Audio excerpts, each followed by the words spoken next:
Hi friends. இன்றைக்கி நான் message சொல்ல போகிறதில்ல, உங்ககிட்ட நான் மெசேஜ் கேட்க போகிறேன், கொஸ்டின் கேட்க போகிறேன். எனக்கு நீங்கள் பதில் சொல்லுங்கள். இப்போது சம்மர் வந்தாச்சு, ப்ளஸ் பசங்களுக்கெல்லாம் எக்ஸாம்ஸ் முடிஞ்சு லீவ் ஆரம்பித்தாச்சு.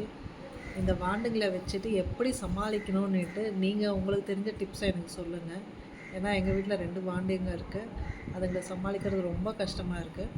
நான் என்ன பண்ணேன்னா, அவங்களுக்கு ஷெட்யூல் போட்டு கொடுத்தேன். மார்னிங் எழுந்த உடனே 7 to 8 எக்ஸசைஸு, பாலும் குடிச்சிட்டு 7 to 8 அந்த மாதிரி டைம் டேபிள் போட்டு கொடுத்துட்டேன். அதுக்கப்புறமா 9 to 10 அவங்க குளிக்கிறது, பிரேக்ஃபாஸ்ட் முடிக்கிறது அதெல்லாம் முடிக்கணும்.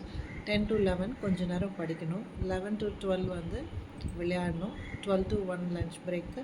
அதுக்கப்புறமா கொஞ்சம் பிரேக் எடுத்து தூங்கி எழுந்திரிச்சிட்டு மறுபடியும் 4 o'clock ஏதாவது ரிவைஸ் பண்ணுறதோ, ஏதாவது கிளாஸ் அட்டன் பண்ணுறதோ இருந்துட்டு, அதுக்கப்புறமா evening 5 o'clock as usual classes இருக்கும். கிளாஸஸ் போயிட்டு 7 o'clock வருவாங்க. டின்னர் முடிச்சுட்டு படுத்து தூங்கிட்டு அதை சொல்கிறேன். ஆனால் ஷெட்யூல் போட்டு கொடுத்துருக்கானே தவிர அதை கரெக்டாக ஃபாலோ பண்ணுறது இல்லை. அதை ஃபாலோ பண்ணணும். நீங்கள் என்னென்ன மாதிரி உங்கள் பசங்களுக்கு ஷெட்யூல் போட்டு கொடுப்பீங்க, எந்தெந்த மாதிரி நம்ம பண்ணலாம்?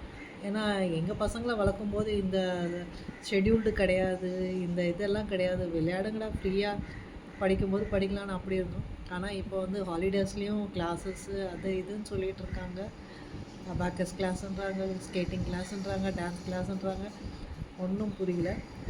இந்த ஹாலிடேஸை பசங்களை சேஃபாக நல்லபடியாக இருக்கணும், ஹெல்த்தியாகவும் இருக்கணும்னா என்னென்ன பண்ணலான்னுட்டு உங்களுக்கு தெரிஞ்ச டிப்ஸை எனக்கு கொஞ்சம் ஷேர் பண்ணிக்கோங்க. தேங்க்யூ.